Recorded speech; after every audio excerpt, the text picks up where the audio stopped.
Hello, everyone. I'm really happy to be presenting the fourth episode of the JSA broadcast series.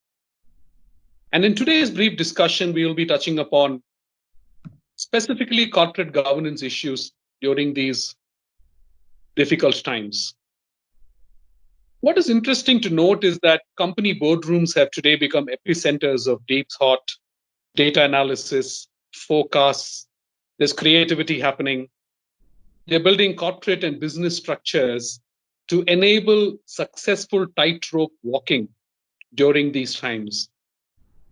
I'm very happy to drive this discussion with two of my partners, Nitin and Manvinder, both of who work extensively with clients on corporate governance matters, starting from simple compliances to providing complex strategic governance advice.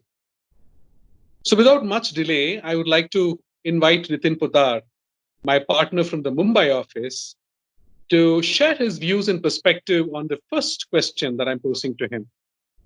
So Nitin, thank you so much for being a part of this discussion. And so my question is, how should directors, and in particular independent directors, remain fully engaged in the company's matters and committed to corporate governance? I have a subset of that question. And how should the directors balance business and related realities? Thank you, Jerry. I guess we have never experienced this type of uncertainty or faced any such type of global lockdown in past. I mean, this is truly unprecedented and an extremely difficult challenge. See, COVID-19 is going to test the true ability of the board of all companies across the globe, irrespective of size and whether in manufacturing or services. For any board, I guess this is not the time to merely reflect, it's the time to take an informed decision, infuse hope, and build confidence into people. Given the situation, I would suggest four important action points for any board. The first and foremost, is seek real time data. Given the limitations of physical meetings, the board needs to stay connected with the key management to understand and get detailed internal as well as external information and correct data. I would say the ground level intelligence on almost virtually daily basis. This would give you agility to make modifications as conditions change. I guess companies may have to redesign the MIS or introduce a totally new MIS to make it an informed decision. There should be no scope for any hearsay information. Secondly, I would say communicate with all stakeholders. Establish communication protocols with all stakeholders, internal and external, including employees, customers, investors, collaborators, regulators, and all those who matter. Communication here is key. It has to be simple, accurate, and should be from the right person. The third most important point is empower people. The board must work collaboratively with the management to empower them to decide swiftly. The focus must be only on reducing process timelines without compromising the corporate governance principles. This is key. Even if processes are reduced and in later aspects are modified, the in spirit considerations of corporate governance principles cannot be compromised. Ideally, there should be a pre-established protocols to deal with crisis situations. However, in the absence thereof, the board must quickly set up an interim protocols for quick decisions without compromising the requirements of corporate governance. I keep repeating that we should not compromise the principles of corporate governance. I would think independent directors need to be fully engaged in setting such interim protocols as well. The last point, most important point is access risk factors. Whilst the board must engage in analyzing risk factors arising from business disruptions, including production delays, logistical challenges, credit and liquidity risks, most importantly, it must also analyze the contractual defaults under its various crucial business agreements, including loan agreements, investment agreements, collaborations, and most importantly, violations, if any, due to on account of any licenses or compliances. I think these four aspects are extremely critical and important for any board to be engaged with the management. I agree with you, Nitin. But there's one issue that comes up here, right? So when we have the board of directors and the consultants making a whole lot of decisions in steering the company to to certain level of stability or probably even growth, there may be shareholders who don't really subscribe to some of these things, right? So shareholders want a different view. Maybe their aspirations and their goals are different from that of the board. And maybe they are not really exposed to the realities on ground. You may have an investor or a shareholder who's in a different jurisdiction, and he's probably not happy with some of the positions that are being taken. So I have this question going out to Manvinder, right? And so, Manvinder, what steps can companies really take to prepare for the possibility of shareholder activism in the current environment? Thanks, Jerry. We may certainly expect a spike in shareholders' activism for the simple reason that the shareholders may be anxious as of now. During this time, the markets had been very volatile. SEBI had to suspend trading on a few occasions. Businesses are under stress. Contracts are getting renegotiated. Under these circumstances, stakeholders are bound to ask a lot of questions. For conducting a shareholders meeting during this time, MCA has already issued a circular that requires the provision of audio-video facilities so that shareholders could raise issues. During these times, management needs to communicate as to how they are coping with the situation during the lockdown, what steps they are taking to bring the company back on track. Do they have enough war chest or liquidity to tide over the stressful period? If businesses are facing stress and these factors are material to the companies are legally bound to disclose it to the stock exchanges as well. Maybe it's too early, but we have not seen too many companies making such disclosures. On the contrary, because of uncertain situation, the companies are not providing guidances to their shareholders with respect to the ensuing year. It is the task of audit committees and risk management committees that are required to be formed by the top 500 companies who have to analyze the external and internal risks and devise plans to address such risks.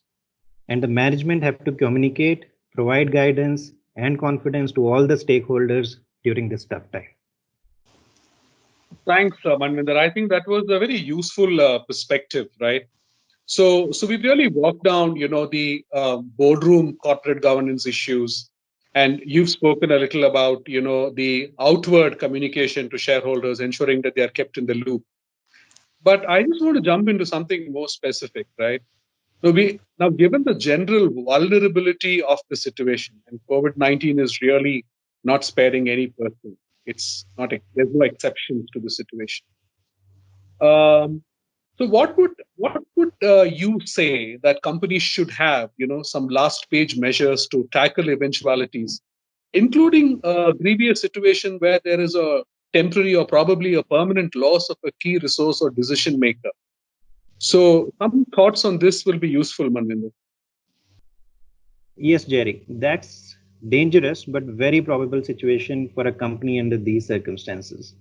Just think of a situation where a family run company, where the members of the family are holding key executive positions, were to get affected by COVID-19. This is precisely where board and especially the nomination and remuneration committee needs to play a very important role. The board or NRC need to develop a succession plan, put in place emergency protocols, evaluate the performance of KMPs, and even evaluate the performance of the board itself. The protocols must state that all KMPs, and for that matter any employee, must immediately inform the board in case a person is affected by COVID-19. The board should develop standard operating procedures to avoid further spread, put a proper communication within the organization, and lay down lines of reporting. The second in command for a particular key position needs to be identified, and in case the company does not have a suitable candidate, then a list of external professionals who may be available at a short notice may be developed. In this situation, it may not be very difficult to hire a good talent. Having said above, it does not mean that an affected person would necessarily have to vacate the office. There is a good recovery rate from this disease. We've seen Boris Johnson, Prime Minister of United Kingdom, also got affected by COVID-19, but was largely in control of the nation. The board of a company will have to see that the prescribed composition of the board, be it executive, non-executive, independent directors, as prescribed under law, is maintained. If the board does not have functional directors in any particular category, then the board must consider appointing additional directors to ensure business continuity. I think those are very valuable inputs, Manvinder. But what I was also thinking is that while in larger companies and listed companies, legacy and succession planning would always be in the minds of people because it becomes part of the ingrained, corporate culture of an organization. But then it may vary, depending on, as you rightly mentioned, in family-owned enterprises and smaller companies. Uh, People do not plan well in advance, right? Not only in terms of succession, but there is also a lack of planning with basic business continuity plans. So I would like to ask Nitin his experience, right, in terms of what are really the best practices for business continuity plans and crisis management procedures? Should companies form COVID-19 task forces to monitor developments? And who should be on the task force? What kind of roles should they play? Is it advisory? Do they have designations? So some thoughts on this would be useful, Nitin. Thanks, Jerry. And Manvinder has really nicely outlined the process. So, in furtherance to that, I would say that as I mentioned earlier, that the board must seek correct information and all decisions should be driven by accurate data. And there should be no room for any guesses, hypotheses, or hearsay facts. This question of business continuity plans, technically, according to me, needs to be answered by asking two questions. One is what to preserve and how to preserve, and answered by accurate data and also by making it legally valid. Here, planning is key, I think. Any business continuity plan or a crisis management procedure, one needs to ensure adequate protection for to its four pillars: staff, premises, assets, and operations. A successful business continuity plan would cause the least possible disruption during a crisis to the said four pillars of business. Now, the question is how to preserve. Given the fact that there could be challenges for the board to convene and connect on regular basis, because we are talking of the board responsibility, I would strongly recommend setting up of a special task force for both internal and external advisors who could act more swiftly and bridge the gap between management and the board, make sound judgments based on the data provided by the management. They must be able to maintain a proper balance of short-term and long-term perspective and objectivity. Most importantly, I think they must have the right temperament in handling the dynamic environment. Functional expertise as well as people with diverse perspectives could be considered to be part of such task force. Now, involving few key management personnel on the task force would also help provide on-ground sites, on-ground insights, which will speed up decision making and the information flow. Now, secondly, there should be a clear demarcation of responsibilities and accountability of each stakeholder to the business. And such responsibility and accountability should be known to each stakeholder. That's key. Business operations should be identified and differentiated based on whether they are critical and need to be maintained, or can it be relocated or performed remotely, or can it be temporarily suspended altogether.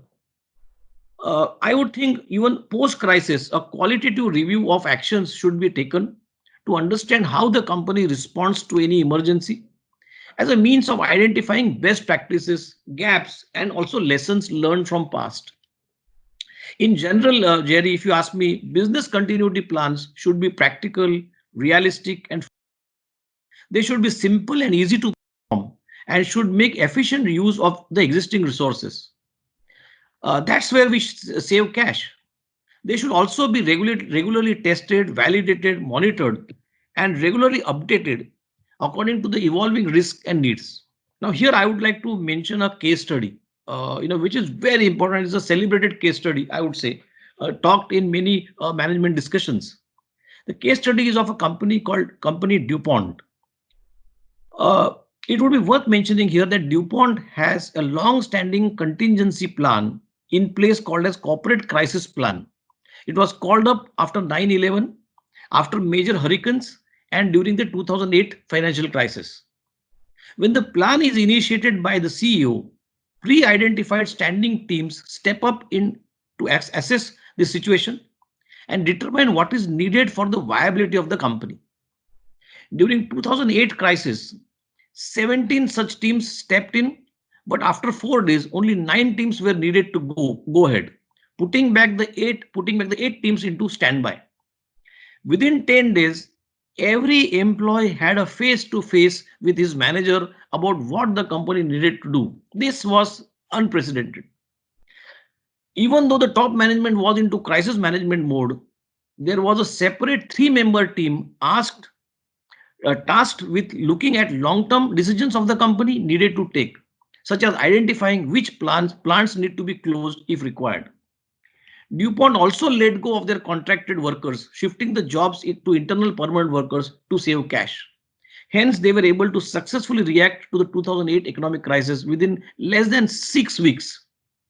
You can imagine such a large corporation, could deal with the 2008 crisis in such a shortest possible time, and I'm sure this really would help understand and put in place some kind of crisis management for other companies as well. I completely agree with you, Nitin, because sometimes crime will be very because we somewhere feel that they are, not competent or they have a differential interest. But I think Bond is a clear example where their own people were involved and decisions were taken in a very optimistic and a proactive manner.